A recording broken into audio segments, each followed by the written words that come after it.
tous et bienvenue dans votre émission de voyage Escapade, l'émission qui vous donne toutes les clés pour comprendre et découvrir une destination en seulement quelques minutes. Aujourd'hui, on retourne à Hong Kong et on a choisi de s'intéresser à la nature hongkongaise car Hong Kong n'est pas simplement une mégapole asiatique au milieu de gratte-ciel que vous connaissez, c'est aussi un territoire au paysage verdoyant et on n'y pense pas forcément. Pour parler de cette face cachée de la destination, nous recevons Christophe Meigel, directeur de l'Office de tourisme de Hong Kong. Bonjour Christophe. Bonjour Salia. Ça fait plaisir de vous retrouver. Même chose, surtout pour parler de la nature hongkongaise. Ah oui, et quelle surprise. Quand on voit ces images, on se dit mais c'est pas possible, c'est pas Hong Kong. C'est incroyable. Oui, mais c'est la vraie nature hongkongaise, pour faire un mauvais jeu de mots. Mais oui, c'est impressionnant. Moi, je suis scotchée. Donc, Hong Kong, c'est vrai, comme je le disais, c'est la ville qui compte quand même le plus grand nombre de gratte-ciel sur la planète. Mais il reste de la nature et je dirais même c'est la grande partie du territoire. Oui, effectivement, Hong Kong c'est une région avec une péninsule, 261 îles, 24 parcs naturels, 5 parcs marins pour préserver la nature justement sur plus de 40% du territoire qui est vraiment protégé. C'est une diversité de paysages qui est absolument unique pour une si petite région avec des montagnes, des hauts plateaux, des zones marécageuses et des littoraux magnifiques, des petites îles avec des plages aux eaux turquoises qu'on imagine en Thaïlande, aux Philippines, mais pas à Hong Kong, mais si, elles sont aussi à Hong Kong et juste à une demi-heure du centre-ville. Et ça fait partie des caractéristiques complètement folles et malheureusement méconnues, mais plus pour longtemps grâce à vous, de Hong Kong. Et qui dit nature dit activité en plein air. On peut faire beaucoup de choses en fait, oui, exactement. Si on veut se distraire là-bas.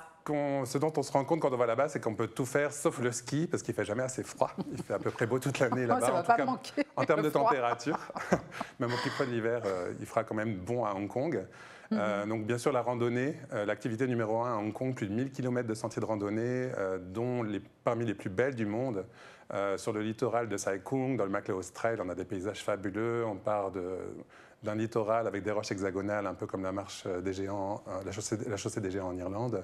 On avance, on a des plages de sable blanc ou turquoise, on arrive justement sur une sable blanc ou turquoise, on peut se baigner tranquillement avant de repartir via le col, petite montagne, zone montagnarde, une espèce de jungle aussi subtropicale et des villages abandonnés mais qui sont très charmants parce qu'ils ont été reconquis par la nature, avant de revenir à la civilisation et le tout en transport en commun. Ça, c'est assez fabuleux pour la randonnée. Et en termes d'activité, bien sûr, comme je vous ai dit, on a des très belles plages. Donc le farniente, le bronzage, la baignade, le snorkeling sont tout à fait faisables à Hong Kong à moins d'une demi-heure de son hôtel. Ça, c'est génial.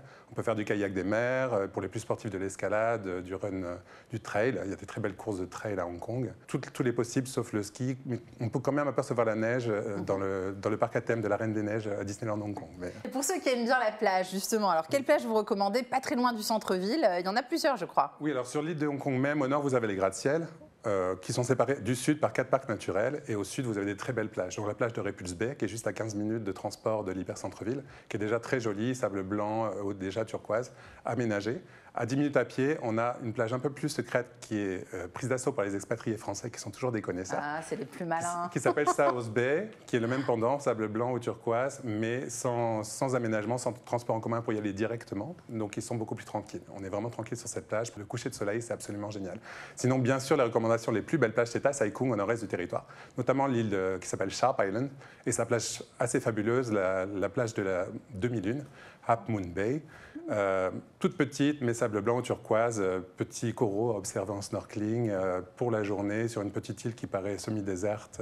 On n'imagine absolument pas ça à Hong Kong et on fait vraiment sensation près des proches quand on rentre de là-bas. Ouais. Et alors les autorités locales, justement, qu'est-ce qu'elles font pour préserver cet environnement, cette nature incroyable, ces plages? Oui, justement, elles sont protégées dans des parcs naturels et marins, comme je l'ai cité plus tôt. Donc ça, c'est vraiment très important. Il y a également des ateliers pédagogiques qui sont faits pour que les locaux ne détériorent pas la nature. L'interdiction des plastiques à usage unique a beaucoup contribué également à la propreté des parcs naturels. Et je vous parlais d'ateliers pédagogiques, également des fermes écologiques pour apprendre aux habitants d'où viennent les aliments qu'ils ont au centre-ville, effectivement, comment c'est fait, comment manger et vivre sainement, et comment préserver son environnement, dont la ferme Kadoorie qui est dans les nouveaux territoires, qui fait partie des choses qu'on peut visiter également en tant que touriste. Intéressant. Et quels sont les projets côté nature à Hong Kong? J'imagine qu'il y en a. Oui, c'est toujours des projets de connaissance de l'existant.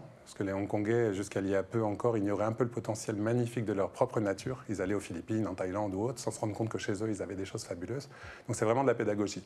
Après, en termes d'aménagement, les transports en commun sont développés pour aller dans les parcs naturels, pour ne pas être dépendant de voitures du tout. C'est un gros avantage à Hong Kong, les transports en commun sont très, très performants.